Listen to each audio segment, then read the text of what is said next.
Hey, what's up guys, it's DarkArmedDuelist, and today we're going to be doing a Raidraptor deck profile. So I'm really excited to do this one for you guys because this deck is probably one of the most powerful Wing Beast decks in the entire game of Yu-Gi-Oh! Summoning one of the craziest boss monsters in the form of Raidraptor Ultimate Falcon, and just is one of the most consistent XYZ decks in the entire game of Yu-Gi-Oh! So I'm really excited to show you guys this deck, so don't forget to like, comment, subscribe, hit the bell next so you can become part of the notification squad, and definitely check out the Patreon down in the description below for all those awesome rewards like in your name, description, single video, getting a signed card in the mail, and even getting to request a deck profile every single month your patron along with test hands. So without further ado, let's get straight on into this. So first off, we're going to be playing 3 copies of Tribute Lanius. Raidraptor Tribute Lanius is a very powerful card in this particular deck that has a very awesome effect that when this card is, or during your main phase, if this card is normal or special summoned, then you get to send any Raidraptor card from your deck to the graveyard.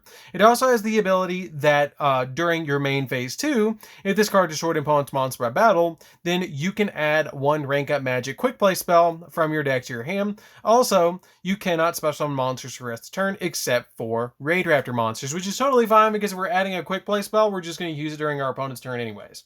We then play 3 copies of Raidraptor StaringAtGames. StaringAtGames is a very powerful card as well, that if you control a dark monster, you can special summon this card from your hand to your field.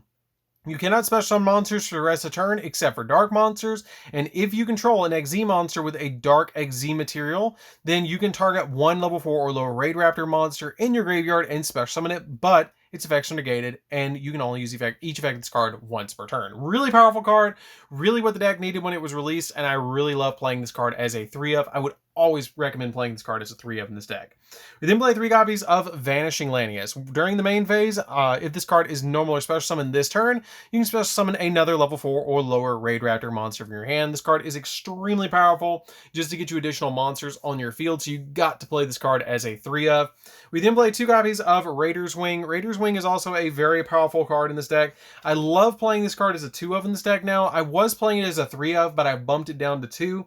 It has the ability that this card is always treated as a Phantomite and a Raidraptor monster, and if this card is in your hand or grave, you can detach the material from a dark XZ monster and then special summon this card, but banish it when it leaves the field. You can only use each effect this card once per turn, and an XZ monster whose original attribute is dark that uses this monster as a material gains the effect that your opponent cannot target this card with card effects, which is a very powerful effect just to make it so it can't be targeted.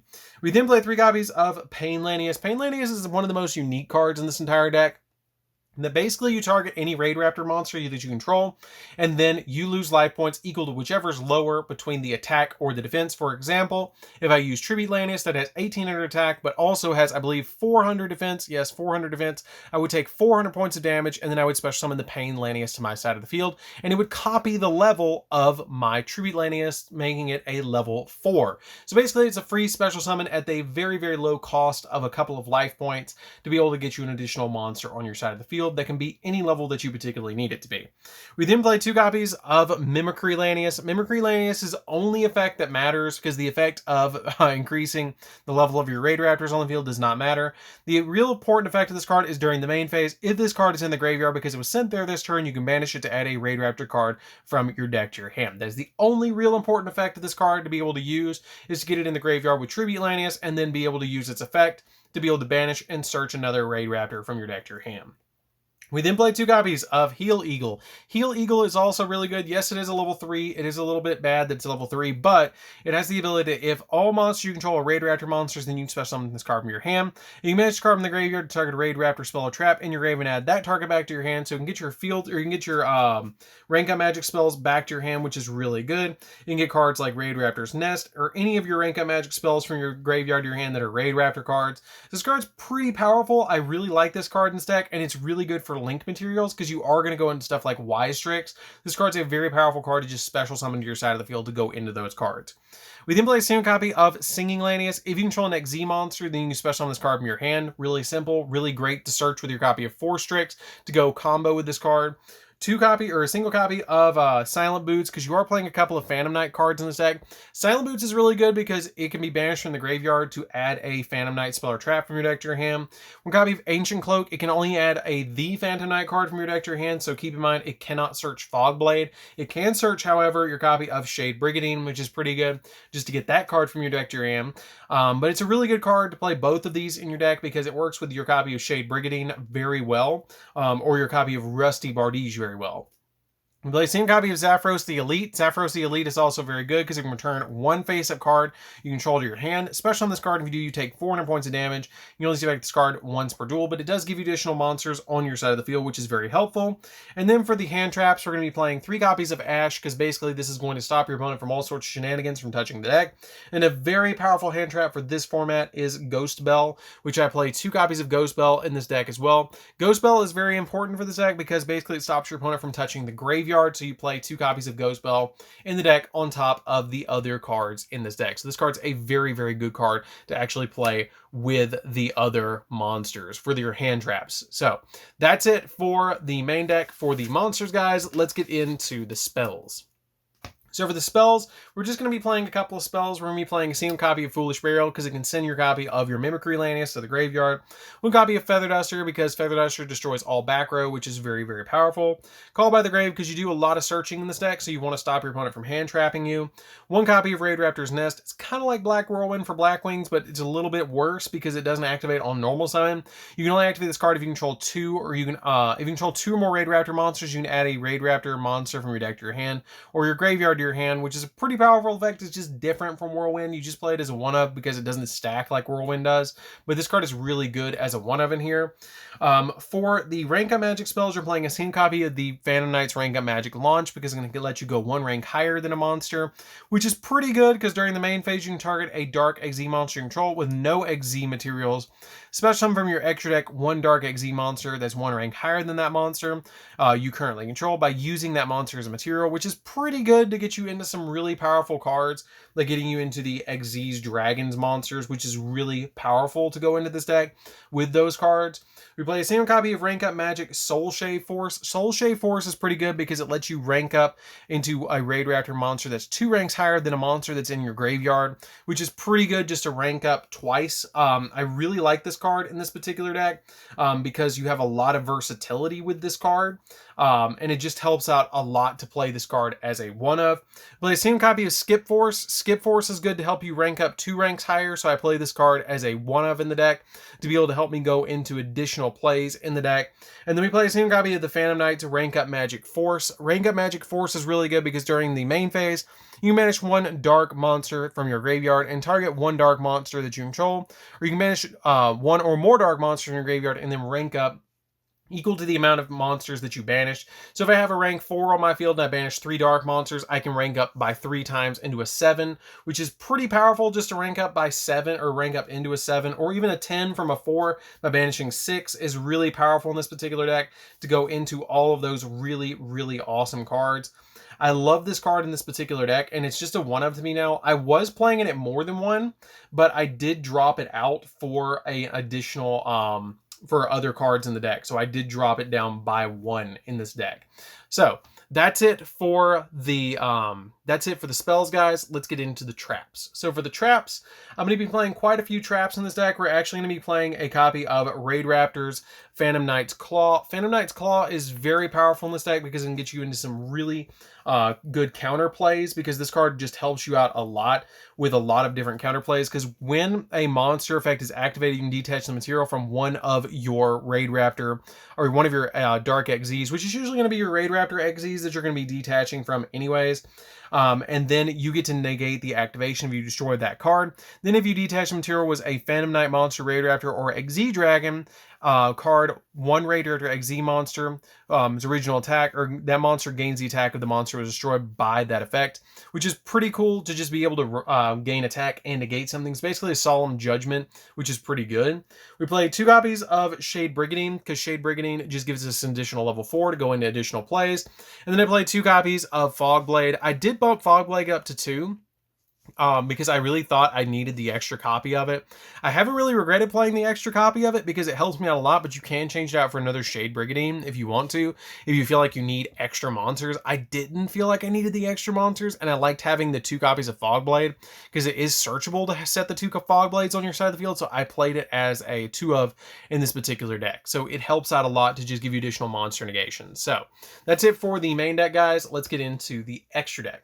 So for the extra deck, we're going to be playing 2 copies of 4 Strix. 4 Strix just basically is a combo starter. You detach a material from this card, add a dark winged beast monster from your deck to your hand. That's a level 4. Actually, it doesn't have to be dark. You can detach a material from this card to add, it has to be dark level 4 winged beast from your deck to your hand, which is pretty powerful, but it gains 500 attack and events for each winged beast monster you control. It doesn't have to be dark for that effect. We play a single copy of Ultimate Falcon because Ultimate Falcon is just unaffected by everything. Your opponent has to swing through it. You can detach a material from this card, and then all monsters your opponent control lose 1,000 attack. And also, it has materials onto this card. Then you can detach them, or during the end phase, you can either make your opponent's monsters lose 1,000 attack, but if they don't control anything, they lose 1,000 damage, which this card is just nuts to get to your side of the field. I play a single copy of Arsenal Falcon. Arsenal Falcon is actually how you're going to be summoning out your copy of Ultimate Falcon all the time, because once per turn you can detach a material from this card to special summon a level 4 or lower or level 4 winged beast monster from your deck. And then if this card with any number of Raidraptor monsters and material can attack up to your opponent up to the number of materials it has on it. And if this card is sent to the graveyard while you have a Raidraptor monster and material, you can special summon a Raidraptor XZ monster from your extra deck, except another copy of itself. And if you do, attach this card as a material to that monster's material, which is your Ultimate Falcon. We then play a single copy of Raiders Knight. Raiders Knight is a card that I actually started playing in this deck and really like. You just detach a material from this card, and then you summon on top of it a copy of the Arc Rebellion Xyz Dragon. So it's a very powerful card just to go into the next card, which is a single copy of our Arc Rebellion. Arc Rebellion is a very awesome card in this deck because it has the ability that the XZ summon of this card, or this XZ summon monster, cannot be destroyed by card effects. So the copy of Raiders Knight, it just ignores Raiders Knight's effect to be able to destroy it. And then also it's a big beat stick as well, because you just detach a material on this card and it gains the attack of all monsters currently face up on the field, which is pretty good. And it also negates the effects of all face up monsters on the field as well. I really like this effect, and after it resolves, nothing can attack except for this card. I really like this effect to be able to just gain attack and then swing through. Like, it's a better Utopia double for dark decks. So this card's a really good card in this deck. Play same copy of Requiem. Requiem Dragon is really good too because it has the ability that you can, if it has a Dark Rebellion on it as a material, you can once per turn detach a material from this card, target a face-up card your opponent controls, and change its attack to 0. And if you do, this card gains attack equal to that monster's original attack. Or during either player's turn, during the when your opponent activates a monster effect, detach a material from this card, negate the activation if you destroy that card, and if this card, and then you get to special summon one XZ monster from your graveyard, which is pretty good to destroy that card and then get you a monster in your field as well. Play a single copy of Dark Rebellion to get all the effects off of our copy of our Dark Requiem. You detach 2 materials from this card and then target a face-up monster on the field that your opponent controls. His attack becomes half its current attack, and this card gains the attack. It can also be used as a really good beat stick against your opponent, which is why I like playing this card as a 1-of in this deck, because it does get you the effects off from your copy of your Requiem Dragon. Play a single copy of Cyber Dragon Infinity, which you make. This is your target to actually summon off your copy of your Soul Shade Force, which is a really good card in this particular deck.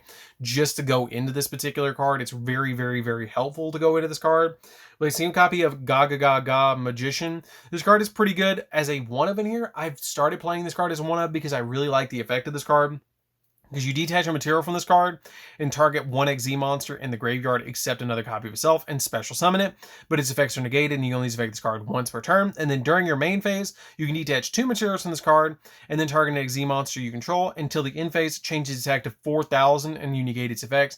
It's really good because it can instantly get you into a copy of your number F0. F0 is really good in this deck. I threw this card into the deck and have not looked back as a 1-of because it has the ability, cannot be destroyed by battle, and neither player takes battle damage from involving this card. And at the end of the damage step, if this card battle an opponent's monster, you can take control of that opponent's monster until the end phase or end of the battle phase. And if this face-up card on the field would be destroyed by a card effect, you just detach a material from this card. But the main reason you're playing this card is for the new card number F0, Utopic Draco Future, which is a 1-of in here. You can XZ summon this card on top of your F0 Utopic Future, and it also has the ability that it's basically a negation. It cannot be destroyed by battle or by card effects, and then once per turn, when an opponent opponent monster activates an effect. Quick effect, you detach material from this card, negate the activation. If you do, then destroy that, then you gain the control of that opponent's monster, which is really good to just take the monster. But it's really nice to have this in the graveyard, XZ summon this, detach material, revive this, and then make these two into F-Zero, and then immediately slam a copy of F-Zero Utopic Draca Future on top of it to basically give it 4 materials on it, which is pretty good, and it can take opponent's monsters and can be destroyed by battle back artifacts. So it's a very powerful card to summon. A copy of Rusty Bardige, because Rusty Bardige is really good at taking your copy of Fog Blades out of the deck and setting them to give you negates if you have to go first. And then 2 copies of Wise Tricks, because Wise Tricks searches your rank up magic spells, gives you a monster on your field that's a level 4 dark wing beast, and it's just a really good extender as a 2-of in this deck. This card is going to be the main card that you're going to be going for with your copy of your 4 Strix, because it's your combo starter with the 2 owls. So that's it for the deck, guys. I hope you enjoyed it. It's a really fun deck to play around with. I highly recommend that if you've never played Raidraptors, you definitely should. This is a really fun list to play around with. The only thing that I've really thought about doing is throwing in some more Raidraptor XZs, like throwing back in my copies of my Revolution Falcon. I really liked playing the Revolution Falcons in here, but I really think that the F-Zero and the Utopic Future is just really good. Maybe you could change out the Ga Magician for a copy of Revolution Falcon. That's the only thing that I would really maybe change. I still like playing the copy of the Ga Magician, but it's still pretty cool to be able to play all the Raidraptor XZs in this deck. So anyways, guys, this is DarkArmedDuelist. Don't forget to like, comment, subscribe, hit the bell on there so you can come part of the notification squad, and we'll see you guys in the next video. See you later, guys.